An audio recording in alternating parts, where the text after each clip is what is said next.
Hello everybody, my name is Eric Klopper and I'm Foregen spokesman. If you're watching this video, it's likely you're a monthly donor. If so, thank you so much for your support so far. Your generosity and early belief in us has literally made all the difference to get us to where we are today.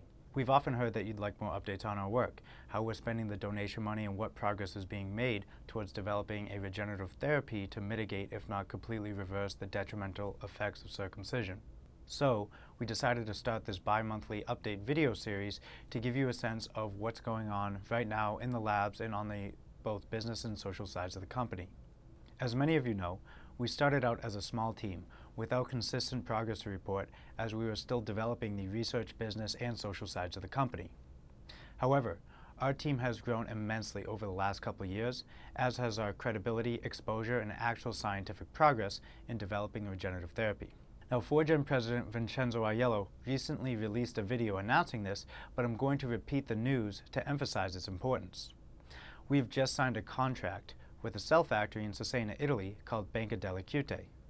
Our chief researcher there, Dr. Elena Bondioli, is conducting the first ever decellularization of donated adult human foreskins. Now, this marks the first time in history where a company, a scientific research institution, has decided to solve the problem of male circumcision with regenerative medicine. I'm sure many of us in the Foregen community are tired of hearing the unfounded myths about the foreskin, whether it's unhealthy or unimportant, which objectively just is not true.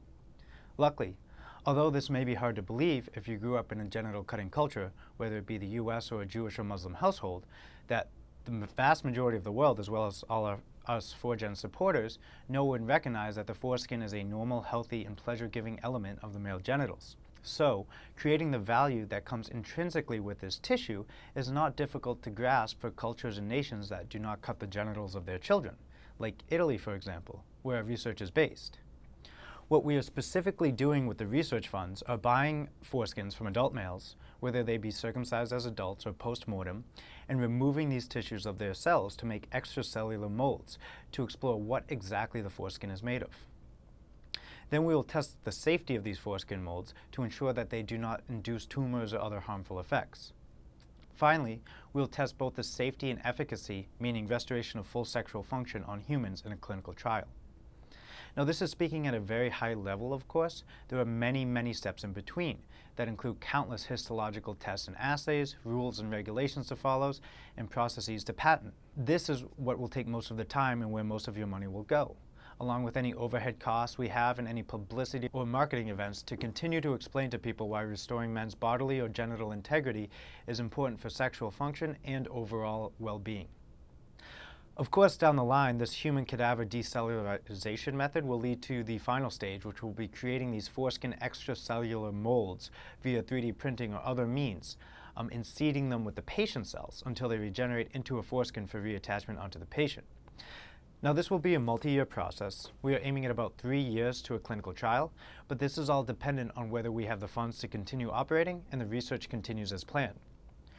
We are at a relatively early stage, but we have done the enormous legwork of finding the right people and setting up the right infrastructure that, granted we do receive the funds, we can continue research indefinitely towards our ultimate regenerative therapy, which is a huge accomplishment in and of itself.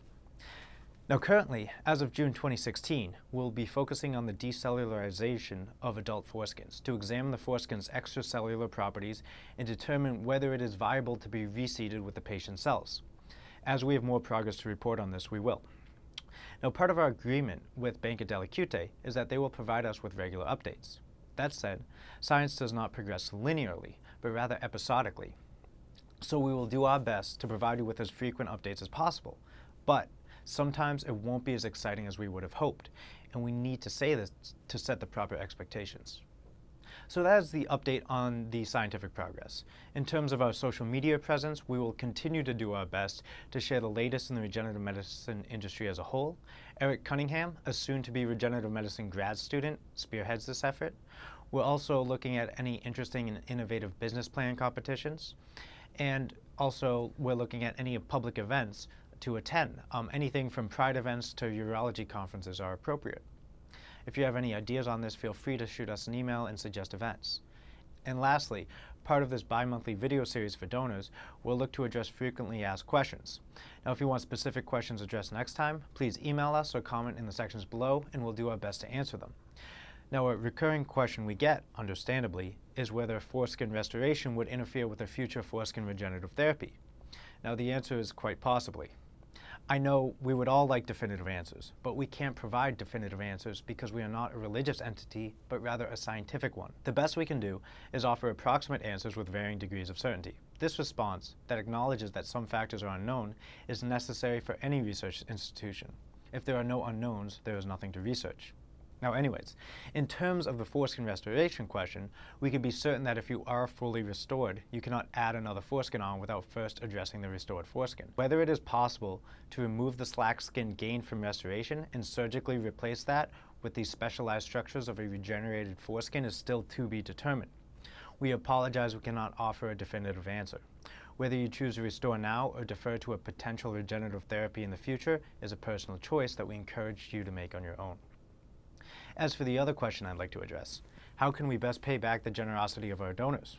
Well, develop a regenerative therapy to address the disadvantages of circumcision, of course. But what can we do in the near term? Well, we just rolled out some perks for our donors.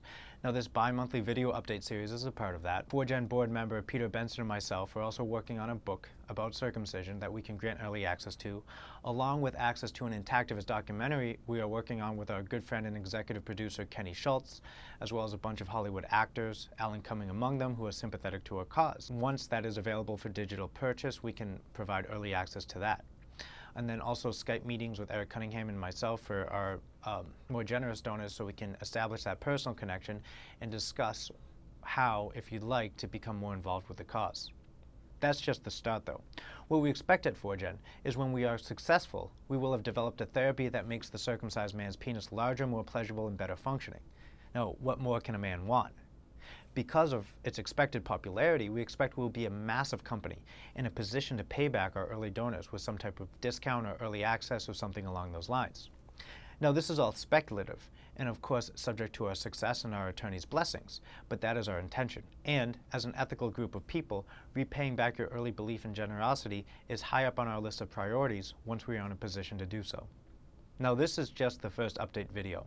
The following videos will most likely be unlisted just for Foregen supporters, but I assume the URLs will be shared, which is totally fine. But if having a normal, natural, healthy penis with all its parts is important to you, we really would ask and encourage you to become a supporter for $10 a month or whatever you can afford in the link below, because it really only takes a small percentage of men affected by circumcision to donate to enable us to develop a regenerative therapy that can actually mitigate, if not completely reverse, the detrimental effects of this surgery. And now, as always, feel free to reach out to us at support@foregen.org or comment on the sections below. We do our best to answer everybody.